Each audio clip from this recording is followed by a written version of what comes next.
that are said to be able to take any form. They can basically take place of either of a damaged cell, or they can replace it or repair it.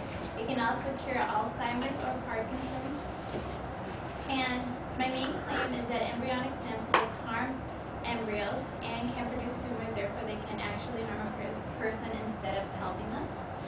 And my secondary claims are that embryos are harmed through this process. There is no need to use embryos when there are alternative ways to obtain the stem cells. Embryonic stem cells may cause tumors, and the research that they do on the embryonic stem cells takes up a lot of money that could be used for other priorities. And going back to my first secondary claim, embryos are harmed through this process.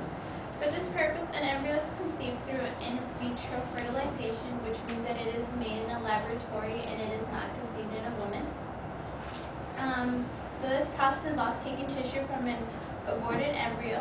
The cells are taken from an embryo 3 to 5 days after conception before the embryo cell begins to differentiate, which causes the destruction of an embryo. Therefore, these cells cause public uncertainty because an embryo is killed in order to extract the stem cell. My secondary claim is that there is no need to use embryos when there's alternative ways to obtain the stem cell.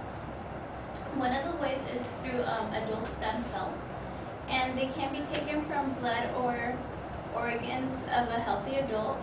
There are undifferentiated cells that are found among the differentiated cells in the body.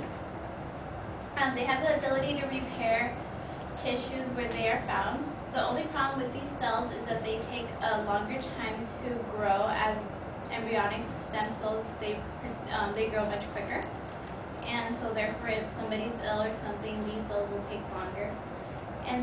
But they can also be controlled in laboratories to make other cells. An example of this is bone marrow, the transplant of bone marrow, which has been used for a while. The second alternative way is induced pluripotent stem cells. These are specialized adult stem cells that can be reprogrammed genetically to assume embryonic stem cells. And the third way is umbilical cells. These are cord cells extracted during pregnancy and stored in cell banks as a type of insurance policy. They are the richest source of stem cells and are already stored for whenever they could be needed for the baby, or it could be for the parents also. My third secondary claim is that embryonic stem cells may cause tumors. Embryonic stem cells have been tested on mice, and they seem to cause tumor on some of them. According to the Real Promise of Stem Cells research by Dr. David Prentice, mice treated for Parkinson's with embryonic stem cells have died from brain tumors in as much as 20% of the cases. Also, according to derivation of human stem cell lines from human blastocysts, embryonic stem cells stored over time have been shown to create the type of chromosomal anomalies that create cancer cells. Therefore, sometimes instead of helping out the patient, it can actually harm them. And then finally, the research takes up a lot of money that could be used on other priorities. In 2001, former President Bush ordered that tax dollars could be used for studies. Then again, in March 2009, President Obama issued an executive order reciting the limits set by Bush and making it clear that the government is actually supporting the stem cell research.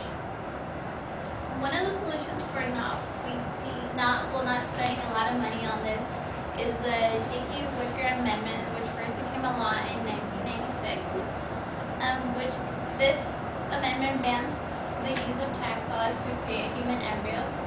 This means that it limits the researchers to create their own stem cell lines, which reduces the amount of money spent on the research. And just to restate my secondary claims is that embryos are harmed through this process.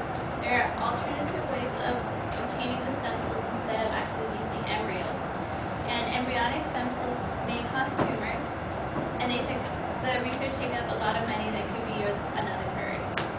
In conclusion, the main provider for embryonic stem cells research could be used on alternative ways and there could be more promising results. Maybe by getting away from the embryonic stem cells, no tumors will occur and more people will be cured.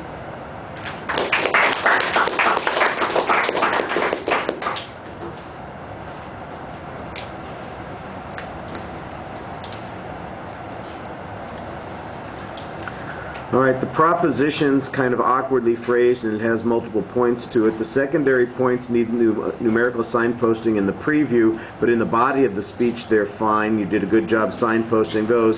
Your first point, I don't think there's much dispute on. The controversy on that point is really a value issue, and you don't get into that. The second point, I think, is where most of your argument ought to be developed, and maybe you could just eliminate the other two sections and focus on this. Would these other forms of stem cells be effective replacement for embryonic stem cell research? I think that's the controversy that you want to focus on. I think in the presentation you're a little quiet, especially when the fan raises its voice in here, and then you have to compete with it. All right, we've got one more speaker, Maria.